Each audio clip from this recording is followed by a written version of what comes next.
Para a entrevista do dia com Maria Lídia Flandre, o Jornal da Gazeta recebe Arthur Mamãe Falei, deputado estadual eleito pelo DEM. Arthur Mamãe Falei, do DEM, é o segundo deputado estadual de São Paulo mais votado, eleito com 478.280 votos. É youtuber, engenheiro químico, empresário do ramo da reciclagem de aço e de revenda de combustível. Eu agradeço muito sua presença aqui no Jornal da Gazeta. Eu começo perguntando o seguinte: o seu nome é Arthur Moledo Duval. Isso. Você foi eleito como Arthur Mamãe Falei. Como é que as pessoas devem te chamar? Deputado Arthur Mamãe Falei ou deputado Arthur Duval? Olha, eu costumo até brincar que o pessoal vai me chamar de Vossa Excelência Mamãe Falei. É brincadeira. Na verdade, eu prefiro que as pessoas me chamem sempre do nome mais informal possível. Então, a maioria dos meus amigos me chamam de Arthur, mas na rua é engraçado que o pessoal me conhece como Mamãe Falei. Então, eu falo, ô, Mamãe Falei. Então, pode me chamar do jeito que quiser, que eu acho que fica mais espontâneo, fica mais gostosa a conversa. Tá bom. Bom, então vamos lá. Você é criador do canal na internet, o Mamãe Falei. E é um canal por onde você se comunica regularmente, de forma recorrente, você desabafa. Eu vi várias das suas apresentações no Mamãe Falei. E você foi eleito deputado estadual pelo DEM, você também esteve ligado ao Movimento Brasil Livre. Então eu quero começar por aí. Você ficou surpreendido com a votação que teve quando ali no seu portal, no YouTube, você tem 2 milhões de seguidores, 478 mil votos. Você achou que foi pouco? Eu achei que foi muito, na verdade. Em primeiro lugar, nem agradeci o convite. Muito obrigado por vocês terem me chamado. Na verdade, assim, a gente ficou muito espantado com a votação de maneira positiva. Não só com a minha, mas também com a votação de todos os outros parlamentares, agora que a gente pode chamar, que entraram com votação expressiva de voto de opinião, né? Não só a nossa eleição foi bastante expressiva, a minha e a do Kim Kataguiri, que foi o 4º deputado federal mais votado, mas os outros que entraram também bem votados, entraram com voto de opinião. Então, a gente ficou surpreso, inclusive, com o meio pelo qual se deu a mudança nas eleições de 2018. Eu acho que o voto de opinião nunca teve tanto peso nas eleições como teve agora, e eu acho que a tendência disso é só crescer. Aquele voto do politicão tradicional, genérico, sabe? Que faz assim, abraça a pessoa, promete um monte de coisa e ninguém sabe onde o cara estava em ano ímpar. Eu acho que no final das contas acabou ficando menor do que o voto de opinião. Bom, eu quero saber agora como é que você se descreve, porque você se referiu ao politicão genérico, tradicional e tal. E no caso, assim, que tipo de político você é? Eu vi que se apresenta como liberal. Isso. Na verdade, assim, eu costumo até brincar que a gente é político sem ter mandato. Como assim? Desde 2015, né, que eu criei o meu canal, a gente vem militando já por liberdades, por tudo que a gente acha certo, pela reforma estrutural no Estado que a gente propõe, muito antes de pedir voto. Então, eu acho que essa é a diferença quando você tem um trabalho conciso, quando você consegue ser midiático e mostrar que você tem um propósito, você tem propostas claras, você tem uma ideologia clara. Você não é o cara que promete uma coisa para um, promete outra coisa para outro, coisa que todo mundo sabe que não tem de onde tirar. Eu acho que você se diferencia do que eu chamei de politicão tradicional, do cara que chega numa região e fala, porque eu vou ajudar tal região, porque eu vou ajudar... Não, peraí, como é que você vai fazer para chegar lá, né? E onde você estava nos anos ímpares, nos anos onde você não estava pedindo voto para ninguém. Então, eu acho que esse tipo de trabalho conciso que a gente vem fazendo há muitos anos, inclusive propositivos, né? Não sendo só aqueles políticos que falam que nós somos contra a corrupção. Contra a corrupção todo mundo é, mas o que você propõe de fato para mudar a estrutura do Estado? Mas você não respondeu o que eu perguntei. Você se referiu aos políticos tradicionais como um politicão genérico e Arthur Duval. Que político que é? Como é que você se define? Assim, numa frase, como você fez com os tradicionais? Numa frase? Bom, então eu me defino como um político liberal que mostra o que está fazendo. O que é liberal para você? Ser liberal é você ser a favor da diminuição da estrutura estatal. Hoje o Estado ele está muito agigantado, ele é ineficiente, ele incomoda os indivíduos. Então a gente tem o objetivo de diminuir, tirar o Estado da vida das pessoas para que as pessoas sejam mais livres para gerar riqueza e empreenderem e fazerem o Brasil crescer de fato.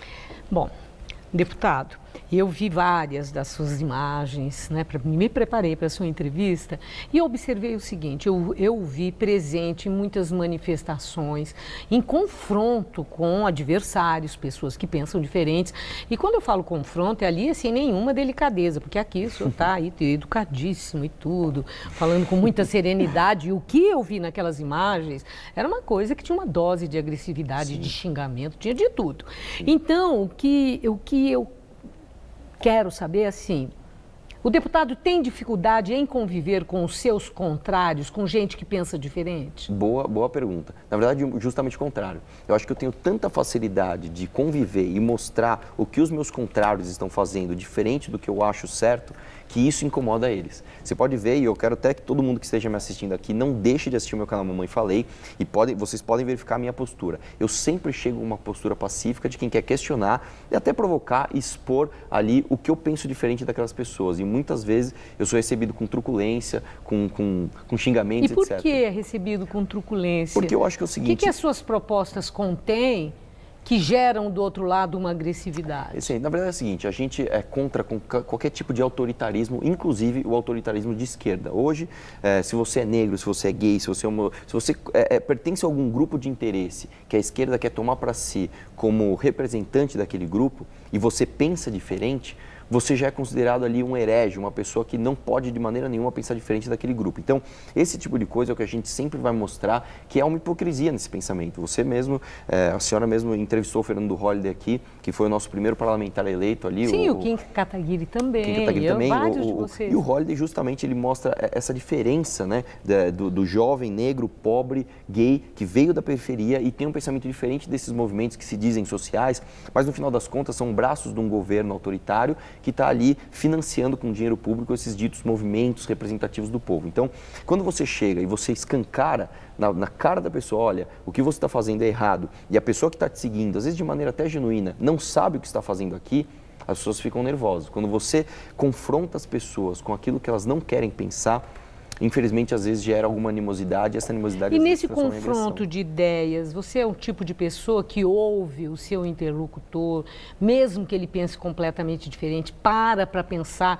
nas críticas que são feitas e tem mente ampla, aberta para mudar, se achar que é necessário, ou você é um político rígido, inflexível, coerente com as suas ideias e maneira de ser e não muda de jeito nenhum? Na verdade é o contrário. Quando eu acho que a grandeza do homem é justamente você refletir sempre sobre novas evidências daquilo que você está pensando.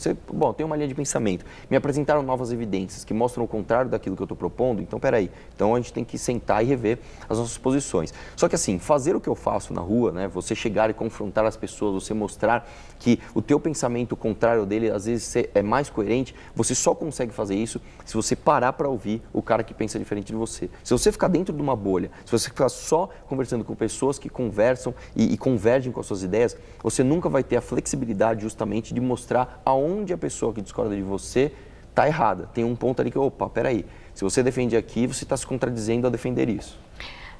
Bom, você, como eu falei já aqui na entrevista, você pertence ao Movimento Brasil Livre, para ser candidato, se filiou ao DEM. Isso. Né? Aí, quando você falou do politicão antigo, genérico e tal, mas você se filiou a um partido que é o antigo PFL, que é um partido que se destaca na prática da velha política. Sim. Como é que se foi parar no DEM? Quando contesta isso tudo aí? Excelente pergunta de novo. Na verdade é o seguinte, o que acontece? Hoje eu só colocaria a mão, e eu não tenho medo de falar, porque a gente faz uma política de maneira diferente. Eu não tenho ali nenhum tipo de compromisso com o meu partido. Qual é o único partido que hoje eu ponho minha mão no fogo e falo 100% das pessoas que estão lá são pessoas honestas e eu concordo com a maioria das coisas que está no Estatuto? Qual é o Partido Novo. O Partido Novo é um partido maravilhoso, um partido que eu gosto. Mas quando você fala 100% são pessoas honestas, você não está sendo genérico também? Não, porque... Você fez pesquisa? Não, mas as pessoas que estão lá no Novo hoje, elas não existem parlamentares do Novo com mandato. Os parlamentares que tiveram mandato agora em 2016 começaram agora. Então, estão nascendo. Exatamente. Não existe um histórico de desonestidade, vamos dizer assim, institucional do partido. Aí você vai me perguntar, por que você não foi pelo Novo? E para mim, eleitoralmente, seria até mais interessante. Porque o nosso projeto não é um projeto individual da minha eleição ou da eleição do Kim Kataguiri. A gente tem um projeto de mudança estrutural de verdade do Brasil. E para isso a gente quis fazer e conseguimos montar uma bancada liberal no Congresso suprapartidário. Para isso, a gente apoiou diversos candidatos em diversos partidos, né, em outros estados, inclusive em estados em que o Novo nem diretório tinha. Então, neste momento, o Novo travou a nossa estratégia de apoiar outros candidatos em outros partidos. A partir do momento que a gente descartou o Partido Novo, a gente teve convite de todos os outros partidos. Todos os outros partidos. Quando é bom puxador de voto, tem mesmo, né? E aí, não é nem pelas ideias. Você sabe que existe um lado prático aí, principalmente em eleição. Né? 100% pragmático. Na verdade, quando a gente sentou para ver qual é o partido que a gente ia definir, obviamente, a gente descartou os partidos de esquerda. A gente definiu qual partido a gente iria escolher a partir do momento que ele desse total liberdade para a gente votar e agir de acordo com as nossas convicções. Então, posso dar um exemplo do que acabou de acontecer. O próprio Fernando Holliday, que também é filiado ao DEM, quando ele teve que ir contra o partido, quando ele teve que falar mal do Rodrigo Maia, que é do DEM, ele pôde, teve total liberdade e o fez. A gente, antes de disputar a eleição, quando o DEM sinalizou fazer um apoio à candidatura do Ciro Gomes, nós fizemos vídeos e nós batemos nos figurões do DEM e em nenhum momento a gente teve algum tipo de empecilho por causa disso. Bom, agora é o segundo turno da eleição, um momento de definição, e eu quero saber se você é antipetista e quem você apoia agora nesse segundo turno para a presidência da República. Boa, eu acho que para encerrar. Claro, nesse momento, se a gente ficar em cima do muro, a verdade é que a gente está dando força para o PT voltar ao poder. Você deixa de ser uma vítima da corrupção e passa a ser um cúmplice da corrupção. Nesse momento, a gente tem um posicionamento, e o meu posicionamento pessoal é de votar em Jair Bolsonaro. Não é o candidato dos meus sonhos, não é o candidato que eu sonhei, mas é o candidato que eu vou votar, estou apoiando e espero que todos os brasileiros tenham consciência de que não votar em Bolsonaro, agora no segundo turno, é colocar o PT de volta no poder. Agradeço muito sua entrevista. Eu que agradeço. Uma boa noite. Muito Obrigada. Obrigado.